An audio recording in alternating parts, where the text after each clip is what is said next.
동남아시아의 모든 걸 해결해주는 앱이 있죠? 바로 그랩입니다. 이걸 두고 어떤 사람들은 이건 멈출 수 없는 성장 엔진이다 라고 하고 또 다른 사람들은 아니야 이건 너무 위험한 도박이야 라고 하는데요.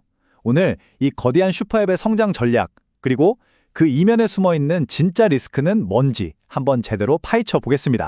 그래서 오늘 우리가 던져야 할 진짜 질문은 바로 이거예요. 그랩, 과연 멈출 수 없는 거인일까요? 아니면 언제 무너질지 모르는 좀 아슬아슬한 도박일까요? 자, 지금부터 이 긍정론과 비관론, 그 팽팽한 줄다리기를 한번 같이 따라가 보시죠. 그랩의 전략은요, 사실 아주 단순하고 또 대담합니다. 한마디로 지배력을 위한 공격적인 확장인데요. 그러니까 차량 호출, 음식 배달, 그리고 금융 서비스까지 이 세 가지 핵심 분야에서 그냥 1등도 아니고 압도적인 1위가 돼서 아예 시장 전체를 먹어버리겠다. 바로 이겁니다. 바로 이게 그 유명한 슈퍼앱의 핵심인 거죠. 앱 하나로 차 부르고 밥 시켜 먹고 돈 쓰고 그냥 일상의 모든 걸 다 해결하는 거예요. 그랩은 이렇게 강력한 생태계를 만들어서 사용자들이 굳이 다른 앱을 켤 필요조차 없게 만들겠다. 바로 이런 전략인 겁니다. 자, 그럼 먼저 그랩의 미래를 아주 밝게 보는 쪽, 그러니까 강세론자들의 이야기부터 한번 들어볼까요? 이 사람들은 도대체 어떤 강력한 데이터랑 전략을 근거로 그렇게 생각하는 걸까요? 이 차트 한번 보시죠. 여기에 GMV라고 나오는데 이게 뭐냐면 총 상품 거래액, 그러니까 쉽게 말해서 그랩 앱을 통해서 오고 간 모든 돈의 합계입니다. 보시면 배달이랑 차량 호출, 이 두 핵심 분야에서 2등이랑 격차가 어마어마하죠. 이건 그냥 우리가 1등이야 이 정도가 아니에요. 사람이 많으니까 기사님들도 몰리고 기사님들이 많으니까 또 사람들이 더 몰리는 이른바 네트워크 효과가 생겨서 경쟁자들이 도저히 따라올 수 없는 거대한 성벽, 즉 해자를 만들고 있다는 뜻입니다. 아니 그럼 도대체 어떻게 이렇게 압도적인 위치에 오를 수 있었을까요? 그 비결 중 하나가 바로 가격입니다. 이 자료가 싱가포르 차량 호출 가격 데이터인데요. 딱 봐도 그랩이 경쟁사들보다 꾸준히 싸죠. 이게 그냥 가끔 할인 쿠폰 뿌리는 수준이 아니고요. 시장을 아예 장악하려고 막대한 돈을 그냥 쏟아붓는 말 그대로 쩐의 전쟁, 공격적인 가격 전쟁을 벌이고 있는 겁니다. 솔직히 이렇게 돈을 쏟아부으면 수익성은 엉망 아니야? 이런 걱정이 들잖아요. 그런데 결과는요. 정말 놀랐습니다. 무려 9분기 연속으로 실질적인 영업이익, 그러니까 조정 EBITDA에서 흑자를 냈고요. 6분기 연속으로 회사 금고에 실제로 쌓이는 돈, 잉여 현금 흐름도 플러스를 기록했어요.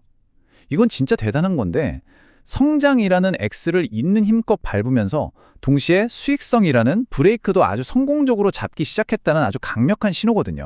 그리고 여기 그랩의 미래를 보여주는 진짜 어마어마한 숫자가 있습니다. 바로 79%. 이게 뭐냐면요. 금융 서비스, 그러니까 대출 사업의 연간 성장률이에요. 이게 그냥 숫자가 아닙니다, 여러분.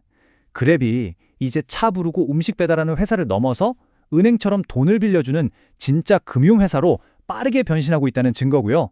어쩌면 미래에 가장 강력한 성장 동력이 바로 여기서 쳐질 수도 있다는 걸 보여주는 거죠. 하지만 이렇게 빛나는 성공 스토리 뒤에는 항상 어두운 그림자가 있는 법이죠. 이제부터는 그랩의 이 화려한 성장 뒤에 숨어있는 어쩌면 그랩의 발목을 제대로 잡을 수도 있는 리스크들을 한번 들여다보겠습니다. 그랩을 안 좋게 보는 사람들이 지적하는 핵심은 바로 이 딜레마예요. 성장에는 대가가 따른다 이 말이죠. 생각해보세요. 시장을 먹으려면 계속 돈을 써서 가격은 낮추고 사용자한테 쿠폰 같은 혜택을 줘야 하잖아요. 근데 이건 결국 회사가 가져가는 목, 즉 마진을 깎아먹는 거랑 똑같거든요. 그러니까 성장을 위해 엑셀을 밟으면 밟을수록 수익성은 오히려 위협받는 그런 아이러니한 구조인 셈입니다. 구체적인 위협은 크게 두 가지로 볼 수 있습니다. 첫째는 정말 끝이 없는 경쟁이에요. 고재액 같은 원래 있던 거대 경쟁자도 버거운데 계속해서 새로운 경쟁자들이 나타나서 우리도 동풀게 하면서 출혈 경쟁을 부추기고 있죠. 그리고 둘째는 바로 충성도 낮은 고객입니다. 이게 무슨 말이냐면 그랩 고객들이 그랩 서비스가 너무 좋아서 썩 이게 아니라 그냥 싸니까 쓰는 거지 하는 경우가 많다는 거예요. 한마디로 경쟁사가 단돈 100원이라도 더 싸게 나오면 언제든 갈아탈 준비가 되어 있다는 거죠. 자, 그럼 이렇게 팽팽한 상황 속에서 그랩이 꺼내들 수 있는 미래의 카드는 뭐가 있을까요? 이 갭의 판도를 완전히 뒤집어 버릴 수 있는 잠재적인 게임 체인저들을 한번 살펴보겠습니다. 그 첫 번째 카드는 바로 AI, 인공지능입니다. 근데 이게 그냥 요즘 AI가 유행이니까 우리도 한다 이런 차원이 아니에요. 그랩은 수억 명의 사용자 데이터를 AI로 분석해서요. 가장 효율적인 배차 경로를 찾아내고 음식 배달 시간을 기가 막히게 예측하고 심지어는 교통 체증 문제까지 풀려고 합니다. 한마디로 AI를 통해서 비용은 확 줄이고 서비스 품질은 확 높여서 수익성을 극대화하겠다 이겁니다. 그리고 어쩌면 이게 가장 강력한 한방일 수도 있습니다. 바로 숙명의 라이벌, 고잭과의 합병이죠. 한번 상상해 보세요. 이 두 거인이 만약 손을 잡는다면 어떻게 될까요? 애널리스트들은 이게 시장의 판도를 그냥 완전히 바꿔버릴 수 있다고 봐요. 더 이상 서로 죽자고 치킨 게임 같은 가격 전쟁을 할 필요가 없어지잖아요. 그럼 자연스럽게 수익성은 좋아지고 시장은 완벽하게 장악하게 되는 거죠. 자, 그럼 한번 정리해 볼까요?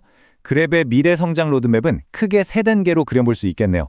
첫째, AI로 내부 효율을 꽉 잡고, 둘째, M&A, 그러니까 합병으로 외부 경쟁을 잠재우고, 마지막으로 금융 서비스로 완전히 새로운 수익원을 뚫어내는 것, 바로 이겁니다. 자, 지금까지 긍정론과 비관론, 양쪽 얘기를 다 들어봤습니다. 그럼 이제 진짜 궁금한 건 이거죠. 그래서 시장의 전문가들은 그랩의 미래를 대체 어떻게 보고 있을까요? 최종 평결을 한번 들어보시죠. 이 표를 한번 보세요. 월가의 쟁쟁한 기관들 의견이 거의 한쪽으로 쏠려 있죠. 메이뱅크, 바클레이스, 에버코어 ISI 전부 다 매수 아니면 비중 확대 의견을 냈습니다. 이게 뭐냐면 아주 쉽게 말해서 앞으로 주가 오를 것 같으니까 사세요 이겁니다. 재밌는 건 이런 전문 기관들뿐만 아니라 개인 투자자들한테 영향력이 큰 유튜버까지도 꽤 긍정적인 전망을 내놓고 있다는 점이에요. 결론적으로 시장의 최종 판단은 꽤 명확해 보입니다. 우리가 앞에서 살펴봤던 그 수많은 리스크들, 여러 가지 우려들, 물론 다 있죠. 하지만 전문가들은 그랩이 가진 그 압도적인 시장 지배력과 미래 성장 잠재력이라는 카드가 그 모든 위험을 덮고도 남을 만큼 훨씬 더 강력하다. 이렇게 보고 있는 겁니다. 자, 멈출 수 없는 성장 엔진일까요? 아니면 정말 위험천만한 도박일까요? 오늘 저희가 보여드린 이 증거들의 바탕으로 여러분은 그랩의 미래에 대해 어떤 판단을 내리시겠습니까? 이제 선택은 여러분의 몫입니다.